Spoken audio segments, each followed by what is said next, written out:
जय हिंद सभी को। और आज का जो हमारा टॉपिक है वो टॉपिक का नाम है हम लोग का नर्वस सिस्टम, जिसको हम लोग तंत्रिका तंत्र भी कहते हैं। जैसे हम लोग जानते हैं कि तंत्रिका तंत्र हमारे शरीर में कंट्रोल और कोऑर्डिनेशन के लिए सबसे महत्वपूर्ण होता है। इसलिए कि हम लोग का बॉडी कैसे कंट्रोल करना है, क्या चीज गर्म चीज छूने पे हम लोग को क्या लगता है, गर्मी लगता है, ये हम लोग को कौन बताता है? हमारा तंत्रिका तंत्र बताता है।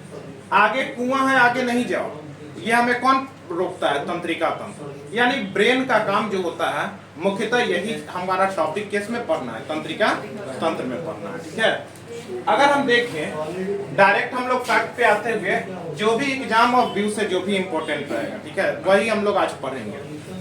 जैसे तंत्रिका कोशिका को हम लोग क्या कहते हैं? न्यूरॉन कहते हैं। तंत्रिका कोशिका को हम लोग क्या कहते हैं? मतलब तंत्रिका कोशिका उन कोशिका से बना हुआ है, उस कोशिका जो जिससे बना हुआ है उसको हम लोग क्या कहते हैं? न्यूरॉन कहते हैं। इसीलिए न्यूरॉन तंत्रिका तंत्र की क्रियात्मक और संरचनात्मक इकाई है। मतलब क्रिया भी करती है और जो संरचना है उसको बनाती कौन है? न्यूरॉन बनाती है। ठीक है, अगर हम न्यूरॉन का फंक्शन का हम बात करें तो सिंपल समझिए कि न्यूरॉन सेल को हम दो भाग में बांटते हैं। एक हम लोग साइटोन बांटते हैं और एक हम लोग तंत्रिका तंतु बांटते हैं, जिसको हम लोग कहते हैं नर्वस फाइबर। क्या कहते हैं? नर्व फाइबर, जिसको हम लोग कहते हैं नर्व फाइबर। एक हुआ साइटोन और एक हुआ नर्व फाइबर हुआ।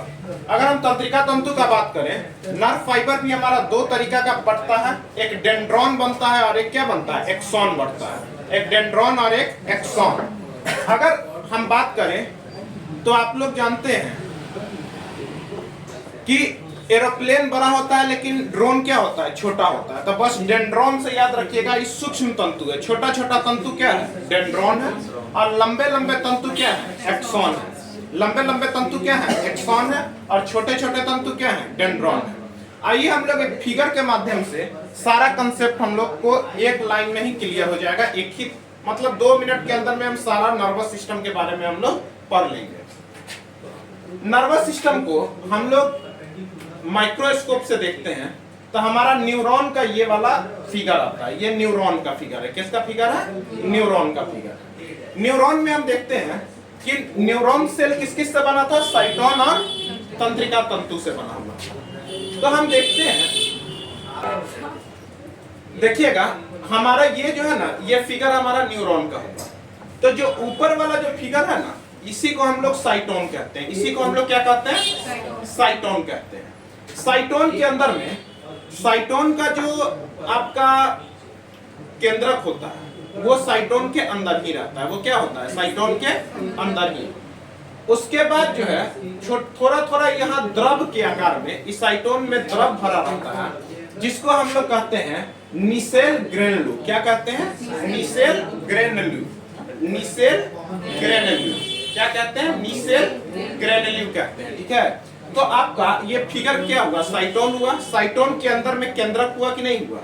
इसी केंद्रक के अंदर में द्रव भरा रहता है, जिसको हम लोग क्या कहते हैं? नीसेल ग्रेनुल। क्या कहते हैं? नीसेल ग्रेनुल। उसके बाद देखते हैं ये एक तरीका के बंद वाला में है कि नहीं है? इसके चारों ओर दीवार है कि नहीं है? बिल्कुल ऐसे वाला ये जो दीवार है इसी को हम लोग कहते हैं नर्वस फाइबर। क्या कहते हैं? Nerve fibre. क्या कहा जाता है? Nerve fibre. उसके बाद हम लोग देखते हैं ये साइटोन वाला पार्ट में ये जो कोना निकला हुआ है ना, ये जो कोना, ठीक है, ये बाल टाइप का नहीं, ये जो कोना निकला हुआ है, ये कोना को हम लोग डेंड्रॉन कहते हैं। क्या कहते हैं? डेंड्रॉन कहते हैं। कोना वाले को क्या कहते हैं? कुछ ज्यादा हम पढ़ाते हैं तो गाड़ी नहीं चलता है, उतना देर से नहीं चलता है। ठीक है, तो ये जो कोना निकला हुआ है हमारा जो साइटोन का जो ये लास्ट सिरा, मतलब ये वाला, ये जो सिरा निकला हुआ है, ये सिरा को हम लोग क्या कहते हैं? डेंड्रॉन कहते हैं। क्या कहते हैं? डेंड्रॉन कहते हैं। और इन डेंड्रॉन में आप देखते होंगे एक नर्व के तरह, नस के तरह बिखरा बिखरा हुआ है, इसी को हम लोग डेंड्राइटिस कहते हैं। क्या कहते हैं? डेंड्राइटिस कहते हैं। तो अगर हम न्यूरॉन का बात करें तो ये जो होल है, इस होल को क्या कहते हैं? साइटोन। साइटोन के अंदर में द्रव भरा रहता है, जिसको हम लोग नीसेल ग्रेनुल कहते हैं। इसी का जो अंतिम सिरा होता है इसको डेंड्रॉन कहते हैं। और डेंड्रॉन से जो नस निकलता है उसी को हम लोग क्या कहते हैं, डेंड्राइटिस कहते हैं। क्या कहते हैं, डेंड्राइटिस कहते हैं। हम आगे बताए थे कि जैसे ही हम लोग नर्व फाइबर पढ़ेंगे तो नर्व फाइबर में हम दो चीज पढ़ेंगे, एक डेंड्रॉन पढ़ेंगे और एक एक्सॉन पढ़ेंगे। ठीक है, नर्व फाइबर तो यही है जो जा रहा है, यही है नर्व फाइबर। तो नर्व फाइबर में ये जो लंबा वाला जो पार्ट हुआ ना, इसको हम लोग कहते हैं एक्सॉन। क्या कहते हैं, एक्सॉन। और ये जो पार्ट हुआ इसी को क्या कहते हैं हम लोग, डेंड्रॉन। ठीक है, तो कंसेप्ट क्लियर हो गया एक्सॉन और डेंड्रॉन का। लंबा वाला जो आकृति होता है, तो देख रहे हैं ये लंबा नस है तो ये एक्सॉन है, ये छोटा छोटा है तो ये क्या हो गया, डेंड्रॉन हो गया। ठीक है, लेकिन अगर हम लोग सामान्य माइक्रोस्कोप से देखते हैं तो हमें इतना ही फिगर दिखता है। जो हम लोग सिंपल जो माइक्रोस्कोप से देखते हैं तो आपका जो है न्यूरॉन का यही फिगर है, उसमें आपको साइटोन दिखेगा, मिसेल ग्रेन्यू दिखेगा, डेंड्रॉन दिखेगा, डेंड्राइटिस दिखेगा। ठीक है, अब आगे चलते हैं तो हमारा जो एक्सॉन का जो अंतिम सिरा रहता है, एक्सॉन का हमारा जो अंतिम सिरा रहता है इसको हम लोग सेप्टिक नोड कहते हैं। क्या कहते हैं, सेप्टिक नोड कहते हैं। जो ये अंतिम सिरा पर जो नस जो जुड़ा हुआ रहता है इसी नस को क्या कहते हैं, सेप्टिक नोड कहते हैं। क्या कहते हैं, तो एक बार और फिगर देखते हैं। ऊपर साइटोन, साइटोन में जो द्रव भरा हुआ है मिसेल ग्रेन्यू भरा हुआ है। अंतिम सिरा को डेंड्रॉन कहते हैं, अंतिम सिरा से जो नस जुड़ा रहता है उसको डेंड्राइटिस कहते हैं। लंबा वाला एक्सॉन कहते हैं और एक्सॉन के जो नीचे जो नस जुड़ा रहता है उसको हम लोग कहते हैं सेप्टिक नोड कहते हैं। क्या कहते हैं, सेप्टिक नोड। सिंपल माइक्रोस्कोप से देखते हैं तो हम लोग को यही फिगर दिखता है, लेकिन अगर हम लोग इलेक्ट्रॉन माइक्रोस्कोप से देखते हैं, ठीक है, अगर सूक्ष्म और भी माइक्रोस्कोप को और हम सूक्ष्म करते हैं तो हमें कुछ फिगर ऐसा दिखता है, जिसमें ये सारा पार्ट हम लोग जैसे पढ़े हैं वैसा ही रहता है, लेकिन कुछ कुछ पार्ट और दिखता है। जैसे हम लोग का ये वाला पार्ट क्या था, एक्सॉन वाला पार्ट था कि नहीं था। तो एक्सॉन के वाले पार्ट में हम लोग देखते हैं कि एक चर्बीदार लटका हुआ रहता है। चर्बी उस एक्सॉन में क्या निकलता है, उस एक्सॉन में हमारा चर्बी निकलता है। उस एक्सॉन में क्या निकलता है, चर्बी निकलता है। उसी चर्बी को जो है हम लोग माइलिन सीथ कहते हैं। क्या कहते हैं, माइलिन सीथ। एक तरीका का सीट होता है जिसको हम लोग कहते हैं माइलिन सीथ। ठीक है, क्या कहते हैं, माइलिन सीथ। ये एक चर्बीदार रहता है, मतलब ये फैट्स का यहाँ पर ज्यादा मात्रा भरता है। ठीक है, माइलिन सीथ। क्या कहते हैं, माइलिन सीथ। माइलिन सीथ के ऊपर जो है ना एक कोशिका के तरह जो है बनावट रहता है जिसको हम लोग कहते हैं न्यूरिलीमा। क्या कहते हैं, न्यूरिलीमा। क्या कहते हैं, न्यूरिलीमा। क्या कहते हैं, एक न्यूरिलीमा। तो माइलिन सीथ के हमारा ऊपर क्या रहता है, न्यूरिलीमा रहता है। क्या रहता है, ल्यूरिनीमा। ल्यूरिनीमा जो है, न्यूरिलीमा जो है एक खास प्रकार के कोशिका से बना रहता है। न्यूरिलीमा जो है एक खास प्रकार के कोशिका से बना होता है जिसको हम लोग स्वान कोशिका कहते हैं। जैसे कोशिका का खोज जो है हम लोग जानते हैं ना, कोशिका सिद्धांत स्लाइडेन एवं स्वान दिया था, तो उसी तरह स्वान कोशिका जो न्यूरिलीमा होता है वो किस कोशिका का बना रहता है, स्वान कोशिका का बना रहता है। किस कोशिका का बना रहता है, स्वान कोशिका का रहता है। ठीक है, उसके बाद हम आगे चलते हैं तो जिस एक्सॉन पर ये माइलिन सीथ नहीं है, दिख रहा है, जिस पर माइलिन सीथ नहीं है, नीचे वाला पे तो माइलिन सीथ बना है लेकिन बीच वाला पे माइलिन सीथ नहीं बना है। जिस पे माइलिन सीथ नहीं रहेगा, जिस पे वो चर्बीदार वसा नहीं रहेगा, उसको हम लोग नोड ऑफ रैनिवर कहते हैं। क्या कहते हैं, नोड ऑफ रैनिवर, मतलब रैनिवर का नोड कहते हैं। तो जिस पर जो है वसा रहता है उसको हम लोग माइलिन सीथ कहते हैं, जिस पर वसा नहीं रहता है उसको नोड ऑफ रेनिवर कहते हैं। क्या कहते हैं, नोड ऑफ रेनिवर कहते हैं, नोड ऑफ रेनिवर कहते हैं। ठीक है,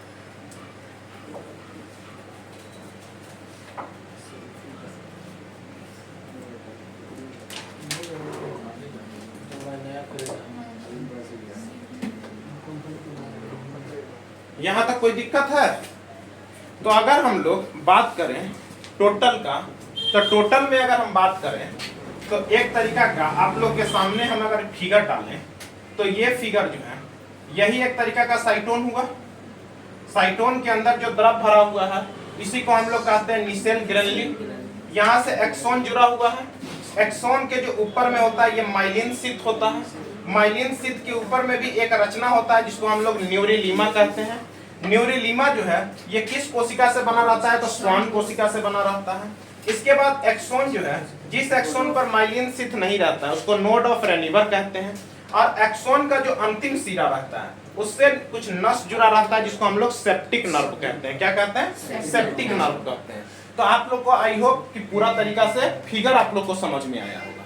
ठीक है, अब हम लोग आगे चलते हैं फिगर मिटाकर। अब आते हैं कि हमारा न्यूरॉन जो है कैसे कैसे आखिर ब्रेन को संवेदना जो है पहुंचाता है ब्रेन के पास, और ब्रेन जो है कैसे कैसे निर्देश देता है कि ब्रेन कैसे कैसे उन संवेदनाओं को प्रक्रिया प्रतिक्रिया करने के लिए क्या क्या निर्देश देता है। तो हम लोग जानते हैं कि जब दो आपस में न्यूरॉन जुड़ता है, न्यूरॉन छोटा छोटा रहता है और वो पूरा न्यूरॉन हमारे पूरा तंत्रिका तंत्र में फैला हुआ है। ठीक है, हर ऑर्गन से लेकर नर्व का मतलब हर ऑर्गन जो है नर्व से हमारा जुड़ा हुआ है। ठीक है, तो एक एक्सॉन हम बात करते हैं, ये वाला एक्सॉन था ना, एक एक्सॉन जो है मान लो कि ये फिगर है, एक न्यूरॉन हुआ, फिर यही जो निचला जो एक्सॉन होता है फिर जुड़ता है ये डेंड्राइटिस से। किससे जुड़ता है? डेंड्राइटिस से। फिर उसका एक्सॉन फिर दूसरे डेंड्राइटिस से जुड़ेगा, फिर उसका एक्सॉन फिर दूसरे डेंड्राइटिस से जुड़ेगा। मतलब ये लोग उल्टा उल्टा जुड़ते रहेगा। मतलब एक डेंड्राइटिस, मान लो कि ये एक न्यूरॉन हुआ, इसी में जुड़ जाएगा किसका? डेंड्राइटिस में जाके फिर एक्सॉन जुड़ जाएगा। ठीक है, फिर उसमें एक्सॉन जुड़ जाएगा। उसी तरीका से मान लो ना कि ये फिगर है, ये फिगर है, एक्सॉन हुआ, ये एक्सॉन जो है फिर जो दूसरा जो डेंड्राइटिस है यहां से फिर इसका एक्सॉन जुड़ जाएगा, फिर इसका एक्सॉन जुड़ गया कि नहीं जुड़ गया यहाँ पे। तो ये ही जो अंतिम जो जुड़ा हुआ रहता है, ठीक है, मतलब एक न्यूरॉन का एक्सॉन और दूसरे न्यूरॉन का डेंड्राइटिस जो है आपस में जो जुड़ता है उसको हम लोग सिनेप्स कहते हैं। क्या कहते हैं? सिनेप्स कहते हैं। ये क्वेश्चन पूछा गया है। ठीक है, कि न्यूरॉन का एक एक्सॉन का और एक डेंड्राइटिस जो आपस में जुड़ा जहां रहता है उसको हम लोग क्या कहते हैं? सिनेप्स कहते हैं। क्या कहते हैं? सिनेप्स कहते हैं। ठीक है, इसको हम लोग क्या कहते हैं? सिनेप्स कहते हैं। तो एक एक्सॉन और एक डेंड्राइटिस जहां आपस में मिलता है उसको हम लोग क्या कह रहे हैं? सिनेप्स कह रहे हैं। सभी प्रकार का संवेदना जो हमारा न्यूरॉन जो है मस्तिष्क को देता है और मस्तिष्क उनका निर्देश जो भेजवाता है वो हम लोग जो है वो न्यूरॉन के माध्यम से भेजवाता है, जिसको हम लोग दो न्यूरॉन पढ़ेंगे, एक सेंसरी न्यूरॉन पढ़ेंगे और एक हम लोग मोटर न्यूरॉन पढ़ेंगे। ठीक है, नाम ही से लग रहा है सेंसरी ऑर्गन। सेंसरी मतलब हमारा सेंस वाला चीज है। ठीक है, मतलब जो हमारा जो सेंस वाला चीज है, मतलब हमको कोई छू रहा है, कोई हमें छू रहा है तो हमारा सेंस क्या कह रहा है, जवाब क्या दे रहा है। ठीक है, यही चीज होता है। तो सेंस संवेदना को जो मस्तिष्क के पास पहुंचाता है उसी को हम लोग क्या कहते हैं? Sensory neuron. इसका एग्जांपल में आ जाएगा नाक, कान, आंख, हाथ, त्वचा, यही सब ना आएगा कि संवेदना जहां पर हुआ। जैसे अगर हम वीडियो को देख रहे हैं तो हमको पता है कि मेरे आगे जो है कैमरा लगा हुआ, तो कैमरा लगा हुआ तो हमारा जो है क्या मस्तिष्क को भेज रहा है? आंख की नहीं, संवेदना मस्तिष्क को भेज रहा है। तो संवेदना जो मस्तिष्क को भेजता है उसी को हम लोग कहते हैं सेंसरी न्यूरॉन। और एक आता है मोटर न्यूरॉन कि मस्तिष्क जो है क्या प्रतिक्रिया दे रहा है, मतलब क्या निर्देश दे रहा है। ठीक है, उसी को हम लोग क्या कहते हैं? Motor neuron. उसी को हम लोग क्या कहते हैं? Motor neuron. तो हमारा संवेदना जो हमारा मस्तिष्क तक पहुंच रहा है उसको हम लोग सेंसरी न्यूरॉन, और मस्तिष्क जो निर्देश दे रहा है उसी को हम लोग क्या कहते हैं? मोटर न्यूरॉन कहते हैं। ठीक है, दोनों एक दूसरे से परस्पर संबंध रख रहा है कि नहीं रख रहा है? ये आखिर संवेदना भेज रहा है तभी तो उधर से निर्देश दे रहा है। तो ये जो है न्यूरॉन मस्तिष्क और सेंसरी मतलब सेंसरी न्यूरॉन और मोटर न्यूरॉन के बीच में एक समन्वय एक स्थापित करता है, उसको हम लोग कहते हैं एडजस्टर न्यूरॉन। क्या कहते हैं? Adjuster neuron. मतलब क्या कर रहा है? ये एडजस्ट कर रहा है। ठीक है, एडजस्टर न्यूरॉन कि आपको एडजस्ट कर रहा है कि सेंसरी भी काम करे और मोटर भी काम करे। ठीक है, ये दोनों को जो एडजस्ट करता है उसी को हम लोग क्या कहते हैं? एडजस्टर न्यूरॉन कहते हैं। क्या कहते हैं? एडजस्टर न्यूरॉन कहते हैं। ठीक है, हम लोग चलते हैं कि जैसे जो है न्यूरॉन का जो है कौन कौन पार्ट जुड़ रहा था, एक तरीका से एक्सॉन जुड़ रहा था और दूसरे में डेंड्राइटिस जुड़ रहा था, यही जुड़ रहा था ना। तो डेंड्राइटिस से अगर एक्सॉन जुड़ा, ठीक है, डेंड्राइटिस से क्या जुड़ रहा है, डेंड्राइटिस से एक्सॉन जुड़ रहा है, तो यहाँ जो है सेप्टिक नोड नहीं, इसको सिनेप्टिक नोड कहते हैं। क्या कहते हैं, सिनेप्टिक। तो सिनेप्टिक नोड से कुछ जो है ना, कुछ केमिकल का स्राव होता है। क्या होता है, कुछ केमिकल का क्या होता है, स्राव होता है, और उसे ही जो है ना न्यूरोट्रांसमीटर कहते हैं। क्या कहते हैं, न्यूरोट्रांसमीटर कहते हैं। क्या कहते हैं, न्यूरोट्रांसमीटर। मतलब एक एक्सॉन और एक जो है डेंड्राइटिस के बीच में जब जुड़ता है तो सिनेप्टिक नोड से कुछ पदार्थ का स्राव होता है, जिससे हम लोग क्या कहते हैं, न्यूरोट्रांसमीटर कहते हैं। ठीक है, न्यूरोट्रांसमीटर को हम दो पार्ट में बांटते हैं। ठीक है, न्यूरोट्रांसमीटर को कितने पार्ट में बांटते हैं, दो पार्ट में बांटते हैं। एक पार्ट जो होता है एसिटाइल क्लोन, क्या होता है, एसिटाइल क्लोन, और एक होता है डोपामिन। क्या होता है, डोपामिन। एसिटाइल क्लोन और एक होता है डोपामिन। डोपामिन बहुत बार क्वेश्चन पूछा है। ठीक है, तो एक आता है एसिटाइल क्लोन और एक क्या आता है, डोपामिन। अगर एसिटाइल क्लोन की मात्रा अगर कम निकलेगी तो हमें जो रोग हो जाएगा वो कौन सा रोग हो जाएगा, अल्जाइमर रोग हो जाएगा। और अल्जाइमर रोग से हमें याददाश्त, और अल्जाइमर रोग से हमें क्या हो जाएगा, यादाश्त, मतलब हमको यादाश्त में कमी आ जाएगी, हम भूलना क्या करेंगे, शुरू कर देंगे। ठीक है, अल्जाइमर रोग से। दूसरा होता है डोपामीन। डोपामीन का अगर स्राव हमारा कम होता है तो देखते होंगे बुढ़ापे में, या फिर कोई किसी का अगर मान लीजिए ऑर्गन कोई मस्तिष्क में कुछ डैमेज हो गया तो उसका हाथ थरथराना शुरू करेगा। हाथ और पैर क्या होता है, थरथराना जो शुरू करता है, तो वो किसके कमी से होता है, डोपामीन के कमी से होता है। तो एक आता है एसिटाइल क्लोन, जिससे अल्जाइमर रोग होता है, जिससे हमें याददाश्त की कमी हो जाती है, और डोपामीन से पार्किंस रोग हो जाता है। कौन सा, पार्किंस रोग हो जाता है। और इसी पार्किंस से हमें जो है थरथराहट, हमारा पैर हाथ में जो थरथराहट होती है वो होना शुरू हो जाता है। ठीक है, तो अभी तक हम पढ़े कि एक्सॉन और डेंड्राइटिस के बीच में जो संबंध मतलब जो जुड़ता है उसको क्या कहते हैं, सिनेप्स कहते हैं। सिनेप्स में ही आगे पढ़े थे कि मस्तिष्क से जो संवेदना जो मस्तिष्क के पास जाता है उसको सेंसरी कहते हैं, और मस्तिष्क जो निर्देश देता है उसको हम लोग मोटर न्यूरॉन कहते हैं। एक्सॉन और डेंड्राइटिस जहाँ से जुड़ता है वहां से जो है सिनेप्टिक नोड से कुछ पदार्थ का श्रवण मतलब स्राव होता है, जिसको हम लोग न्यूरोट्रांसमीटर कहते हैं। न्यूरोट्रांसमीटर में एसिटाइल क्लोन और डोपामीन आता है। तो एसिटाइल क्लोन की कमी से अल्जाइमर रोग और डोपामीन से पार्किंसन रोग होता है। ठीक है, अल्जाइमर याददाश्त वाला कमी लाता है, और पार्किंसन रोग से जो है हमारे हाथ और पैर में क्या होता है, थरथराहट महसूस होता है।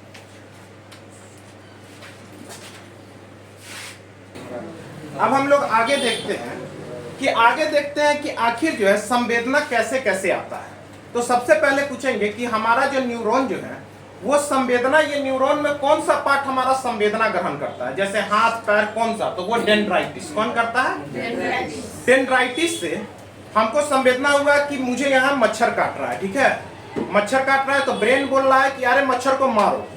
ठीक है, एक ब्रेन क्या भेजा, निर्देश भेजा, तो हमें जो वो महसूस हुआ वो कौन करवा रहा है, डेंड्राइटिस। कौन करवा रहा है, और डेंड्राइटिस बताए थे कि जैसे जैसे आगे बढ़ता है तो डेंड्राइटिस एक्सोन से जुड़ता है, बताए थे ना। तो डेंड्राइटिस जो है फिर किसको भेजेगा निर्देश, डेंड्राइटिस भेजेगा साइटोन को। किसको भेजेगा, साइटोन को, क्योंकि साइटोन है। साइटोन किसको भेजेगा, एक्सॉन को, और एक्सॉन फिर से डेंड्राइटिस को भेजेगा। ऐसे ही करते हुए दूर जाता है कि नहीं जाता है, संदेश चला गया कि नहीं चला गया। डेंड्राइटिस महसूस किया, डेंड्राइटिस कहाँ मैसेज किया, साइटोन को। साइटोन कहाँ मैसेज किया, एक्सॉन को। एक्सॉन फिर से जाके डेंड्राइटिस को देगा, फिर डेंड्राइटिस साइटोन को, फिर एक्सॉन को, फिर डेंड्राइटिस साइटोन को, एक्सॉन को। ऐसे ही जाता है, प्रवाह होता है। ये प्रवाह जो प्रवाह होता है ये हम लोग को विद्युत आवेश से होता है। क्या होता है, विद्युत आवेश से, इम्पल्स के द्वारा हम लोग क्या करते हैं, प्रवाह करते हैं। ठीक है, अगर जो है हम बात करें कि हमारा जो है न्यूरॉन का जो एक कोशिका होता है, न्यूरॉन का क्या होता है, कोशिका होता है, ये संयोजी उत्तक का बना होता है। किस उत्तक का बना होता है, संयोजी उत्तक का बना होता है। किसका उत्तक का बना होता है, संयोजी उत्तक का मतलब कनेक्टिव टिश्यू का बना होता है। ठीक है, और इस जो टिश्यू को हम लोग कहते हैं न्यूरोगिलिया। क्या कहते हैं, गिलिया। पूछेगा कि मस्तिष्क में जो है, मस्तिष्क का जो न्यूरॉन होता है, तंत्रिका तंत्र का न्यूरॉन होता है, वो कैसा ऊतक से बना रहता है? तो कनेक्टिव टिश्यू का बना रहता है। और कनेक्टिव टिश्यू में भी जो है, उस कनेक्टिव टिश्यू को क्या कहते हैं? जो न्यूरॉन में रहता है, तो न्यूरोगिलिया कहते हैं। क्या कहते हैं? न्यूरोगिलिया कहते हैं। ठीक है, यहाँ तक किसी प्रकार का कोई दिक्कत?